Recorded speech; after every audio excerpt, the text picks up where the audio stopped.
بسم اللہ الرحمن الرحیم، السلام علیکم۔ میں ہوں سیبی قاسمی، آپ دیکھ رہے ہیں فیس بک اور یوٹیوب۔ 23 فروری سوموار کے دن کا ویلاگ، معذرت کے ساتھ کہ کچھ ٹیکنیکل مسائل ہیں، کچھ چینلز پر حملے بھی ہیں، بہرحال انہیں چھوڑیں۔ خبروں کی بات کرتے ہیں تفصیل اور تجزیے میں۔ سب سے بڑی خبر جو اس وقت اسلام آباد میں پولیس کو ہائی الرٹ کیا گیا، اڈے بند کروائے گئے۔ یہ کیا اڈیالہ موومنٹ آج رات عمران خان کو شفا انٹرنیشنل یا شفائی اسپتال شفٹ کرنے کا معاملہ یا توجہ ہٹانے کی کوشش؟ خان سے تعلقات بہتر کرنے کا معاملہ بھی دلچسپ صورتحال، بڑے پیمانے پر تقرریاں، تبادلے، چیف الیکشن کمشنر سمیت۔ کیا یہ الیکشن کا سال ہے؟ پیپلز پارٹی بھی پروجیکٹ بلاول پر، آصف زرداری کی بھی اہم ملاقاتیں، اسٹیبلشمنٹ کو رام کرنے کی کوششیں، تیاریاں، نون لیگ اپنی بقا کی جنگ لڑ رہی ہے۔ اور خان کی رہائی کے معاملے پر آج ایک تو گریگ چیپل کا بڑا بہترین آرٹیکل، پورے انٹرنیشنل میڈیا میں اس کی دھوم، خان کے بیٹے نے تعریف بھی کی۔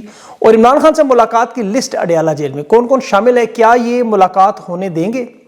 انسانی حقوق پر ریسرچ کرنے والے پاکستانی کینیڈین شہری کو کس نے اغوا کیا؟ اہم ادارہ خود بول پڑا، الزامات کیا لگائے؟ تحریک انصاف کے وکیل حیدر مجید ملٹری کسٹڈی سے رہائی والے، ان کے بھی اغوا کا معاملہ۔ اور افغانستان سے جو سفارتی تعلقات کا معاملہ، سفارتی تمام عملے کو ملک چھوڑنے کا حکم، امریکی کشیدگی میں بھی ایران کے معاملات میں بہت بڑی تیاری، 24 گھنٹے کا بھی 48 گھنٹے کا وقت۔ اور اسٹاک مارکیٹ آج معیشت کی بہت بڑی تباہی، اربوں ڈوب گئے آج۔ اور دینی اعتبار سے میں آپ کو حوصلے اور امید کی آج قرآنی تفصیل داستان ضرور بتاؤں گا، لیکن سب سے پہلے علامہ راجہ ناصر عباس اور محمود اچکزئی۔ اچھا، انہیں عمران خان نے تحریک چلانے کی اور مذاکرات کی جو مینڈیٹ دیا ہوا ہے۔ علامہ راجہ ناصر عباس نے سینٹ میں بڑی پیشکش کی کہ خان کی رہائی کے لیے پارلیمانی مشترکہ کمیٹی بنائیں، ملاقات اور رہائی کا راستہ نکالیں تو اس موجودہ فارم 47 کے نظام کو چلنے دیں گے، حکومت نہیں کرائیں گے۔ یہ بڑا انتہائی اہم معاملہ ہے، کیونکہ عمران خان کی طرف سے ہمیشہ یہ موقف رہا کہ وہ اس نظام کو نہیں تسلیم کرتے۔ رانا ثناء اللہ نے بھی جواب میں کہا کہ جب تک عمران خان آمادہ نہیں ہوں گے تو یہ معاملہ آگے نہیں بڑھ سکتا۔ اب جو تازہ ترین اطلاعات، اسٹیبلشمنٹ خان کو جیل منتقل کرنے، مطالبات کو تسلیم کرنے، مثال کے طور پر الیکشن کمشنر سردار سکندر سلطان راجہ جیسے بدکردار شخص کو ہٹانے کی پیشکش بھی کر رہے ہیں، آخری سال سے پہلے الیکشن کی بات کر رہے ہیں، 2026 مڈ ٹرم، حکومت کی تبدیلی، ان سب معاملات پہ تیار ہیں۔ لیکن سب سے بڑا مسئلہ اس میں اعتماد سازی کا فقدان ہے۔ دیکھیں، اگر یہ اپنے مطالبات میں سنجیدہ ہوں تو سب سے پہلے آج عمران خان کو شفا انٹرنیشنل منتقل کریں، فل فور یا پھر کوٹ لکھپت کے لوگوں کو رہا کریں، عمران خان کی ملاقات کروائیں۔ اور جو نام دیے گئے ہیں جن پر اسٹیبلشمنٹ تیار بھی ہے، جیسے بیرسٹر گوہر کا نام ہے، فیصل ملک کے نام پر یا کسی حد تک سلمان اکرم راجہ کے نام پر نے اعتراض نہیں ہے۔ شفقت اوان، نعیم پنجوتا، فتح اللہ برکی، چلے انہیں نہیں ملاقات کراتے، وہ تو سمجھ آتی ہے۔ خان کی ایک بہن کی ملاقات ہونے دیں۔ اگر یہ سب کچھ ہو، حالانکہ خان کی بہنوں نے تو دیکھیں یہاں تک کہا کہ اب ہم جنرل عاصم منیر کا نام نہیں لیں گے، تو یہ پھر ظاہر سنجیدہ کوشش پتہ چل سکتی ہے، ورنہ یہ وقت حاصل کرنے کی کوشش۔ اس وقت حکومت میں موجود دونوں جماعتیں اپنی اپنی باری کے چکر میں، پاؤ گوشت کے چکر میں کہا جائے، پورا ملک بھینس کی طرح قربان کرنے کے لیے تیار ہے۔ پیپلز پارٹی کے لیے بلاول کی آپ کو پتہ ہے باری، مریم نواز، شہباز شریف اس نظام کو، چودھری نظام کو سمجھانے کی کوشش کریں گے جیسے ہی حالات ہوں ہم آپ کے لیے بہترین چوائس ہے۔ 4 سال میں ان کی پرفارمنس لیکن اسٹیبلشمنٹ کے سامنے ہر شعبہ، ہر ادارہ، ہر محکمہ بری طرح تباہ و برباد ہے۔ کوئی ایک شعبہ اٹھا لے، معیشت کا، عوام کی فلاح و بہبود کا، روزی روٹی کا، روزگار کا، ملک کے اندر امن و امان کا، خارجہ پالیسی کا، پڑوسیوں کے ساتھ تعلقات کا، سرمایہ کاری کا، عوامی حقوق، انسانی حقوق، انصاف، عدل، آئین، یہ سب کچھ ناکام ہے۔ یہ بدترین نظام آج تک 78 سال کی تاریخ میں، جو مارشل لا کے دور میں بھی تباہی بربادی، جن لوگوں نے ایوب خان، ضیاء خان، جنرل ضیاء الحق کا، مشرف کا دور دیکھا، وہ بھی کہہ رہے ہیں کہ یہ ظلم اور فسطائیت نہیں دیکھی، یہ ظلم نہیں دیکھا۔ اور پھر جو نتائج آ رہے ہیں وہ بھی نہیں دیکھے، جو ہم اپنی آنکھوں سے اس وقت دیکھ رہے ہیں۔ اس وقت دیکھیں، خدا نخواستہ پاکستان کی سالمیت اور بقا خطرے میں ہے۔ پاکستان کے آپ تینوں اطراف دیکھیں تو جنگ مسلط ہو رہی ہے۔ ملک کے اندر امن و امان میں 2 صوبے بلوچستان اور کے پی بری طرح چل رہے ہیں۔ پنجاب کی جو روزانہ ویڈیوز آپ کے سامنے آ رہی ہیں عوام کے ساتھ ظلم و ستم کی، روزانہ اب عوام سینسٹائز ہوتی جا رہی ہے، روزانہ کی بنیاد پر یہ دیکھتے ہیں آپ۔ ابھی میں آپ کو آگے چل کے معیشت کا بھی کچھ بتاؤں گا، اسٹاک مارکیٹ کا بھی، لیکن اس ظلم اور فسطائیت کا ایک ایک نمونہ آپ دیکھیں۔ ابھی 40 ارب کی فائر وال تباہ و برباد ہوئی، 200 ارب کا نقصان ہوا، لیکن رانا ثناء اللہ آج کیا کہہ رہے ہیں کہ ایک فائر وال تباہ ہوئی 40 ارب کی تو کوئی مسئلہ نہیں، دوسری آ جائے گی، دوسری تباہ ہوئی، فیل ہوئی تو تیسری آ جائے گی، 40 کی جگہ 400 ارب بھی لگے تو ہم کمپرومائز نہیں کریں گے۔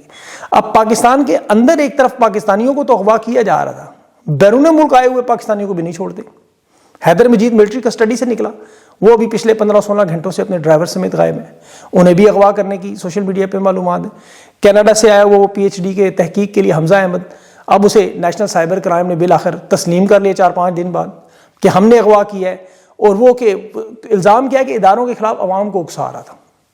پھر جیسے بلوچستان میں خوارج کا نام, افغانستان پر جیٹ طیاروں کی بمباری, اور دوسری طرف قوم جو ہے وڈیالہ جیل کے لیے کل پھر تیار ہے. اب اس صورتحال میں اگر دیکھا جائے تو تحریک انصاف کے یا تحریک تحفظ عین کے جو رہنما خان پر ہوتے ہوئے مظالم, ملاقاتوں کی بندش, علاج کی سہولت نہ ہونے, ان حالات میں راستہ نکالنے کی کوشش کریں تو یہ سمجھ آتی ہے.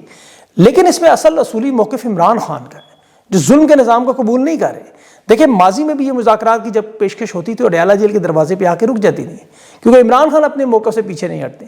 اب اس وقت 90 سے 97% پاکستانی ان کے ساتھ کھڑے ہیں, کیونکہ وہ مفاہمت کی بجائے مزاحمت پر کھڑے ہیں, جب باقی تو پوری قیادت کسی نہ کسی طرح سمجھوتے کی طرف جاتی نظر آتی ہے. لیکن عمران خان اگر اس 24 کروڑ کی عوام میں سب سے مختلف ہے, سب سے ثابت قدم شخصیت ہے, تو اس کی وجہ یہ ہے کہ ان کا نظریہ, یہ باقی سیاسی رہنما سیاسی حل کے طور پر اصولی طور پر نظام کو قبول کرنا اس کے لیے تیار ہے, لیکن اصل رکاوٹ اور اصل فرق عمران خان ہے. آپ ان تمام سیاسی رہنماؤں کی گفتگو سنیں, پاکستان کے حالات دیکھیں تو ان کی باتوں میں بلا شبہ وزن نظر آتا ہے کہ یہ جو ہٹ درمی اور ضد اور انتقام اسٹیبلشمنٹ پکڑا ہوا, یہ تو صرف خدا نخواستہ تباہی کی طرف جا رہے ہیں. جو حالات پاکستان کے, میں آگے چل کے آپ کو بتاتا بھی ہوں کہ اس نظریے کے حوالے سے. لیکن پہلے جو تکلیفیں مشکلات عمران خان پاکستان کی قوم برداشت کر رہی ہے, جو آپ کو بے وفائیاں نظر آ رہی ہیں, حق پر کھڑے ہونے کی قیمت نظر آ رہی ہے, یہ اللہ نے اپنے نبیوں کے ذریعے بھی مثال پیش کی ہے. اللہ کے دیکھیں سب سے برگزیدہ نبی ہیں, وہ قید جلاوطنی مشکلات کاٹتے رہے, آخر میں جیت ان کی. نبی ابراہیم علیہ السلام کا ذکر آج کرنا ہے.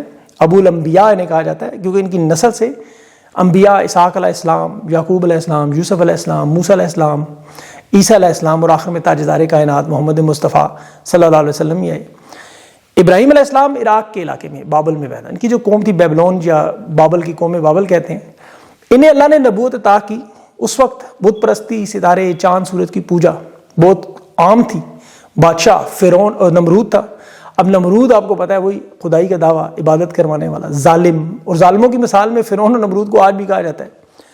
ابراہیم علیہ السلام جو تھے بچپن سے سچ کی تلاش میں تھے, کائنات پہ غور کرتے تھے کہ جو چیز غروب ہو جائے جیسے چاند, سورج, ستارے, یہ خدا نہیں ہو سکتے. اللہ نے انہیں حکمت دی تھی. قرآن میں اللہ نے کہا ہم نے انہیں ہدایت دی, توحید کی دعوت کے لیے منتخب کیا. اب پوری قوم ایک طرف اور تن تنہا ابراہیم علیہ السلام نمرود اور اس قوم کے خلاف ایک طرف. یہ بات ذرا سمجھنے کی کہ تن تنہا انہوں نے کھل کر وہاں قوم کی مخالفت کی. ایک تہوار تھا جس پہ قومیں بیبلون کے لوگ جب تہوار کے لیے تو ابراہیم علیہ السلام نے ایک بت چھوڑ کے سارے بت توڑ دیے. یہ واپس آئے, ابراہیم علیہ السلام کو انہوں نے پکڑا, نمرود کے سامنے لے گئے.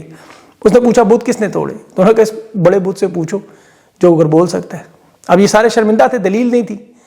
نمرود نے کہا میں خدا ہوں, سزا دوں گا, بتاؤ کیا کروں؟ تو ابراہیم علیہ السلام نے کہا سورج مغرب سے نکال کے دکھاؤ. اب دلیل ختم ہوئی تو صفاقیت شروع ہوئی. یہ ہمیشہ یاد رکھیں, جب ظلم تب شروع ہوتا ہے جب ان کے پاس دلیل نہیں رہتی. نمرود نے حکم دیا آگ جلائے, 3-4 دن لگا کے لکڑیاں جمع کی گئیں. پھر اتنی آگ کے پر منجنیق کے ذریعے ابراہیم علیہ السلام کو پھینکا گیا. اللہ سے دعا انہوں نے کی, اللہ نے آگ کو حکم دیا ٹھنڈی اور سلامتی والی ہو جا. ابراہیم علیہ السلام بنا کسی نقصان کے, جسم جلانا, کپڑے جلے, بالکل غیر محفوظ ہو کے زندہ سلامت. یہ سب حیران پریشان. نمرود سمجھ گیا کہ طاقت سچ ہے, لیکن ضدی تھا, تکبر میں تھا, غرور میں تھا, بدمست تھا, اور ظالم ہر طاقت کے نشے میں ہوتا ہے. بجائے ایمان لانے کے مزید ضد اور ہٹ درمی کہ یہ ٹوٹ نہیں رہا, اس پہ مظالم کی انتہا کر دو. ظلم حد سے بڑا. اللہ نے کہا ہجرت کریں, بابل چھوڑیں, شام کے علاقے میں چلے جائیں. اب دیکھیں کتنی بڑی قربانی, اپنا گھر, اپنا وطن چھوڑنا. اور یہ ہمارے لیے جو جان بچانے کے لیے آپ نکلے ہوئے, اللہ کے حکم پر ہجرت کرنا, جان بچانا فرض ہے. یہ صحافیوں کا, یوٹیوبرز کا یہ مذاق اڑاتے ہیں نا, جو ملک سے بھاگے جی, ارشد شریف کا مذاق اڑاتے ہیں, عمران ریاض کا, قاسم سوری, موہت مرزا, سب کا جگتے لگاتے, ٹھٹھا کرتے ہیں. اللہ نے اپنے نبیوں کو بھی جان بچانے کے لیے حکم دیا ہے. بہرحال یہ شام چلے گئے, وہاں اللہ کا پیغام پھیلاتے رہے. اللہ نے اس سے بھی بڑا امتحان لیا. ان کی اہلیہ بی بی ہاجرہ اور بیٹے اسماعیل علیہ السلام کو ایک سنسان صحرا میں نہ پانی نہ کھانا, اللہ کے آسرے پہ چھوڑ دی. اب ابراہیم علیہ السلام کی قربانی اللہ نے مانگی. اب یہ جانتے تھے اللہ کی رضا, اللہ کی خوشنودی ہے, تمام مظالم بھی نمرود کے برداشت کرنے ہیں. قوم بابل نے بھی زیادتی کی, تھوڑے سے لوگ ایمان لائے جن میں لوط علیہ السلام بھی تھے. اب نمرود جو تھا وہ شرک اور ضد پہ قائم تھا کہ اس کے پاس بڑا لشکر ہے, بڑا اسلحہ ہے, فوج ہے, طاقت ہے, خدائی ہے. سزائیں دے رہا ہے، ظلم کر رہا ہے، جبر کر رہا ہے۔ روایات ہے کہ 40 سال تک یہ کرتا رہا، لیکن پھر وقت پورا ہوا، رسی کھینچی۔ اسلامی روایات میں ایک مچھر کے ذریعے اللہ نے اسے ہلاک کیا۔ وہ مچھر اللہ نے اس لیے چنا کہ بڑی معمولی سی مخلوق ہے، چٹکیوں میں ہم مسل دیتے ہیں اسے۔ اللہ نے اس کے ناک کے ذریعے دماغ میں بھیجا اور اس کے سر پر ضربیں لگائی جاتی تھیں درد کی وجہ سے، پھر اس عذاب میں مارا گیا۔ اللہ نے ابراہیم علیہ السلام کو یہ انعام دیا، دیکھیں کہ نسلوں میں نبوت، بڑے بڑے انبیاء اکرام، خاتم النبیین محمد مصطفیٰ صلی اللہ علیہ وسلم کا ظہور ہوا۔ آج بھی آپ درود ابراہیمی نہ پڑھے تو نماز نہیں ہوتی۔ اب اس واقعے میں سبق کیا ہے کہ مشکلات، پریشانیاں، تکلیفیں یہ آئیں گی، ظالم ضد کرے گا، ظلم کرے گا، آپ نے صبر اور استقامت اور حق کے راستے پر چلنا، ظالموں کا ساتھ نہیں دینا۔ یہ تفصیل میں آپ کو اس لیے بتا رہا ہوں، یہ جو حالات ہیں آپ کے اوپر، تاکہ آپ حوصلہ کریں کہ اللہ کیسے کیسے آزماتا ہے۔ پھر سورہ عصر کی ان آیات کو سوچا کریں کہ انسان گھاٹے میں، اللہ نے قسم اٹھائی ہے سوائے ان کے جو ایمان لائے، نیک عمل کرتے رہے، حق پر کھڑے رہے اور صبر کرتے رہے۔ صبر اتنا بڑا ہے۔ اب یہ جو رہنما سیاسی حل بتا رہے ہیں، ان کی وجوہات اپنی جگہ پہ درست ہیں۔ پاکستان کے حالات واقعی ایسی خطرناک صورتحال میں کہ ایک طرف افغانستان ہے، اس کے ساتھ جنگ تیار ہے، ایک طرف ایران امریکہ کی جنگ تیار ہے، ایک طرف غزہ جانا ہے، فوج بھیجنی ہے، اسرائیل کا تحفظ ہے، دوسرے ملک کے اندر دہشت گردی عروج پر خدا نخواستہ پہنچنے والی۔ اور اس میں جو افغانستان کا معاملہ ہوا ہے، اس میں دیکھیں حالات اتنے خطرناک ہوئے کہ افغانستان نے آج تمام سفارتی تعلقات ختم کر دیے ہیں۔ کابل سفارت خانے میں وہاں تمام سفارتی عملے کو 24 گھنٹے کے اندر ملک چھوڑنے کا حکم دیا ہے۔ یہ پاکستان کی جو بمباری ہے اس کے نتیجے میں۔ اور پھر آج کے پی میں کرک میں ایمبولنس کے اوپر حملہ ہوا، 3 FC کے اہلکار تھے، 2 پاکستانی شہید ہوئے ہیں اس میں۔ اور یہ ایمبولنس کے اوپر حملہ دیکھیں جنگوں میں نہیں ہوتا، بزرگوں کو، بچوں کو، معذوروں کو، خواتین کو پناہ دی جاتی ہے۔ ایمبولنس کے اوپر کبھی حملہ نہیں ہوتا۔ یہ ڈاکٹروں کے اوپر یا امداد والوں کے اوپر حملے نہیں کرتے۔ یہ کالعدم تنظیموں نے ایمبولنس پہ حملہ کر کے انتہائی بزدلی، بے غیرتی دکھائی ہے، بے شرمی دکھائی ہے۔ بالکل اسی طرح سے افغانستان میں جو حملہ اس میں بھی اب 70 ہلاکتوں کا دعویٰ ہے۔ اب اس میں کالعدم تنظیموں کے لوگوں کو چھوڑ کے 13 شہری بھی جاں بحق ہوئے، 7 زخمی بھی ہوئے، اور خواتین اور بچے بھی ہیں معصوم۔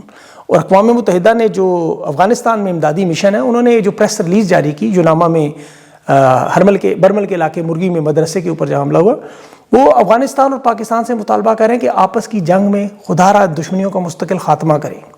اب دونوں اطراف سے جو حملے اس میں معصوم بے گناہ لوگ شہید ہوئے جن کا کوئی قصور نہیں۔ آپ غور کریں تو اسرائیل فلسطین پر بمباری کرتے ہوئے نظریاتی طور پہ وہی کہتا تھا جو آج آپ سن رہے ہیں، عورتوں، بچوں، معذوروں کو جی وہاں مزاحمت کار انسانی شیلڈ بناتے ہیں۔ یہ بیان پاکستان کی طرف سے بھی آ رہا ہے کہ وہاں افغانستان میں بھی عام لوگوں نے کے اندر دہشت گرد چھپے ہوئے ہیں، ہمیں سب کو ملیا میٹ کرنا ہے۔ اور یہی بیانیہ ہندوستان بھی پاکستان پہ حملے کرتے ہوئے دہراتا رہا۔ اب وہاں جو رپورٹنگ کرنے والے ادارے ہیں انہیں بھی بین کیا جاتا ہے۔ الجزیرہ نے افغانستان میں یہ ملبے کی پوری رپورٹنگ کی، عام شہریوں کی ہلاکتوں کی تفصیل جاری کی۔ وہ تمام 16 بزرگوں کے بچوں کے نام، جس میں 1 سال کے بچے سے لے کے 80 سال کے بزرگ تک شامل ہیں، جس کے بعد افغانستان کی جو ڈیفنس منسٹری ہے انہوں نے بڑے سخت بیانات دیے۔ اب یہ ظاہر ہے خدا نخواستہ پاکستان پہ حملے کریں گے، مزید اس میں شہادتیں ہوں گی، نقصانات ہوں گے اور آگ پھیلے گی۔ اب یہ بجھ کیسے سکتی ہے؟ دیکھیں ایک ہی شخص ہے، سب پارٹیاں اس کی بات سنتی ہیں، عمل کرتی ہیں، اس نے 3 سال کر کے دکھایا ہے، یہ ثبوت ہے، اور وہ ہے عمران خان۔ اس معاملے کو یقین کریں عمران خان کنٹرول کر سکتے ہیں۔ اور یہ صرف افغانستان کی حد تک نہیں ہے۔ آپ دیکھیں کہ ایران کی فوج نے آج جو ویڈیو جاری کی، پھر ان کے وزیر خارجہ کا جو بیان آیا کہ ہماری تو 20 سال کی محنت ہے، یہ تو ہم کسی صورت میں اس پروگرام سے پیچھے نہیں ہٹیں گے۔ اب ایک طرف امریکہ اسرائیل پورے مڈل ایسٹ پر مذہبی بنیادوں پر قبضہ کرنے کا حق دے رہا ہے امریکہ اسے، اسرائیل کے ساتھ مکمل اتحاد ہو رہا ہے، دوست کے طور پر ڈونلڈ ٹرمپ وائٹ ہاؤس کی چابیاں دے رہے ہیں، اور دوسری طرف خطے کے اندر 24 گھنٹے 48 گھنٹے کی ڈیڈ لائنز دی جا رہی ہیں۔ تو امریکہ نے تو اپنے فوجی بھی اس خطے سے نکالنا شروع کر دیا، خلا کرنا شروع کر دیا۔ اب اس میں پاکستان افغانستان کی جنگ شروع ہو خدا نخواستہ، یا ایران کے ساتھ امریکہ کی جنگ شروع ہو، دونوں محاذوں میں پاکستان سینڈوچ بن جائے گا۔ ہمارے حالات ایسے ہیں۔ پھر یہاں جو حالات دیکھیں تو آپ کہتے ہیں کچھ ہو ہی نہیں رہا۔ رمضان کے یہ مذہبی نوٹنکیاں آپ کو نظر آ رہی ہیں، وہ کوئی 2 جہازوں کی لڑائی میں چھوٹے چھوٹے بچے جہازوں کے پیدا ہو رہے ہیں، 25-25 لاکھ کے وہ PTI کے اینکرز وہ اپنی نوٹنکی لگا کے بیٹھے ہوئے ہیں، جیسے وہ روم جل رہا تھا نیرو چین کی مانسری۔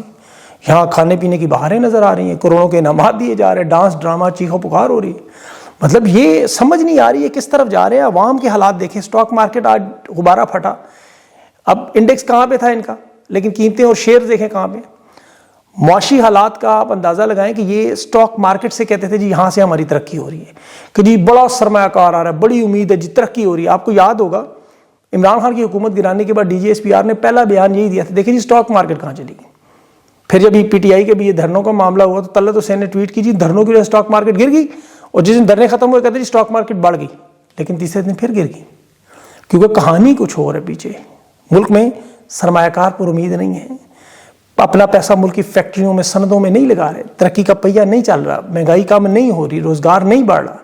یہ 2 نمبر مصنوعی طریقے سے کام کیا جائے تو پھر آپ کو پتا ہے کیا حالات ہوتے ہیں. اس وقت تو عام پاکستانیوں نے اپنی جمع پونجی اس میں لگائی اس امید سے کہ 4 پیسے بنیں گے، وہ الٹا وہ بھی لوٹ گئے. آج وہ اپنے موبائل فونوں پر اسکرینوں پر وہ لال رنگ دیکھ رہے ہیں، ہر جگہ شیئرز کے لال رنگ آپ کو نظر آ رہے ہیں. اور خطرہ ہے سب سے بڑا یہ لال رنگ اسکرینوں سے کہ باہر نظر نہ آنا شروع ہو جائے. اسی لیے رمضان میں اللہ سے یہ دعا کی جاتی ہے کہ اللہ تعالیٰ ان کو عقل دے، یہ اپنے گناہوں پر شرمندہ ہو کے معافی مانگے. یہ مغفرت کا مہینہ ہے، یقینی طور پر امن کا راستہ نکل سکتا ہے، ورنہ یہ نمرود کا انجام ان کے سامنے، فرعون کا انجام ان کے سامنے. تو اللہ سے دعا کریں کہ اللہ ان کو اس ضد، ہٹ درمی اور انتقام سے بچائے، نکلے اس معاملے سے اور پاکستان کی طرف سوچ کے کچھ بہتری کی طرف جائیں. اور بہتری کا راستہ سادہ سا ہے، بڑا سادہ سا. اڈیالہ سے GSQ کتنا دور ہے، سارے معاملات ٹھیک ہو سکتے ہیں اگر یہ اپنی ضد سے ہٹ جائیں. آج اگر یہ اپنے مفادات کو، یہ اسرائیل کے مفاد کے لیے، امریکہ کے مفاد کے لیے نہ جائیں، مل بیٹھ کے ایک پالیسی بنا لیں، یہ کوئی اتنا مشکل کام نہیں. اور مجھے یقین ہے عمران خان انہیں معاف بھی کر دے گا، کیونکہ عمران خان ظاہر آئین اور قانون کے تحت تو جو معاملات ہیں وہ لائے گا، باقی چیزیں اپنے اوپر ظلم و ستم سارے معاف کر دے گا. اللہ تعالیٰ سے دعا ہے اللہ خان کو لمبی زندگی بھی دے اور ان لوگوں کو عقل بھی دے تاکہ یہ معاملات بہتری کی طرف جائیں اور پاکستان میں اپنا رحم و کرم کرے. اپنا خیال رکھیں. مجھے اگلے ویڈیو تک اجازت دیں. اللہ حافظ.